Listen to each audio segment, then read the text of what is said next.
बार की बात है, गौतम बुद्ध एक गांव में उपदेश दे रहे थे। उपदेश देते हुए बुद्ध कहते हैं कि हमें क्रोध नहीं करना चाहिए। हमें धरती माता की तरह सहनशील तथा क्षमाशील होना चाहिए, क्योंकि क्रोध एक ऐसी आग है जिसमें क्रोध करने वाला दूसरों को तो जलाता है और खुद भी जलता रहता है।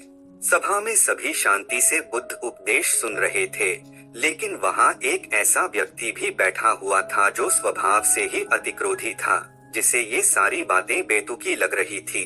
वह कुछ देर तो ये सब सुनता रहा, फिर अचानक ही आग बबूला होकर बुद्ध को बुरा भला कहने लगा। तुम पाखंडी हो, तुम्हें बस बड़ी बड़ी बातें करनी आती हैं। तुम लोगों को अपनी बातों से भ्रमित करते हो।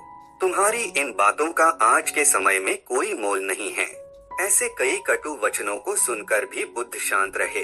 उस व्यक्ति की बातों से ना तो बुद्ध दुखी हुए, न ही उन्होंने कोई प्रतिक्रिया की। यह देखकर वह व्यक्ति और भी क्रोधित हो गया और उसने बुद्ध के ऊपर थूक दिया और वहां से चला गया। अगले दिन जब उस व्यक्ति का क्रोध शांत हुआ तो उसे अपने किए हुए कार्य पर बहुत अफसोस हुआ। वह पछतावे की आग में जलने लगा और वह बुद्ध को ढूंढते हुए उसी स्थान पर पहुंचा, पर बुद्ध उसे कहाँ मिलने वाले थे। वे तो पास वाले एक और गांव के लिए निकल चुके थे। व्यक्ति ने लोगों से पूछा और ढूंढते ढूंढते जहां बुद्ध प्रवचन दे रहे थे वहां पहुंच गया। जब उसने बुद्ध को देखा तो वह उनके चरणों में गिर पड़ा और बोला, बुद्ध, मुझे क्षमा कर दीजिए। मैंने आपके साथ बहुत ही गलत व्यवहार किया है। बुद्ध ने पूछा, कौन हो भाई? तुम्हें क्या हुआ है? क्यों क्षमा मांग रहे हो? व्यक्ति ने कहा, बुद्ध, क्या आप भूल गए?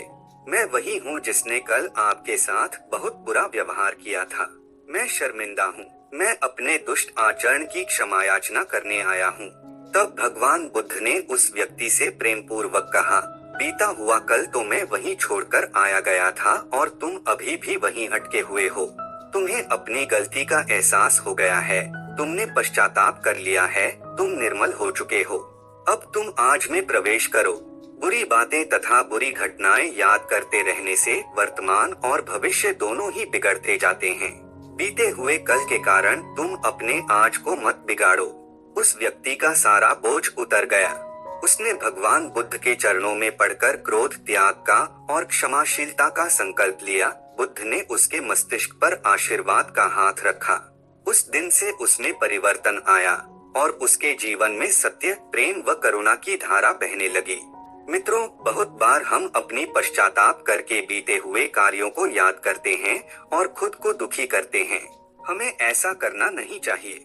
जब हम अपनी गलती को स्वीकार कर लेते हैं, पश्चाताप करते हैं, तो हम पहले से निर्मल हो जाते हैं। अब हमें वर्तमान को प्रबल और स्थायी बनाने के लिए नई ऊर्जा के साथ आगे बढ़ना चाहिए।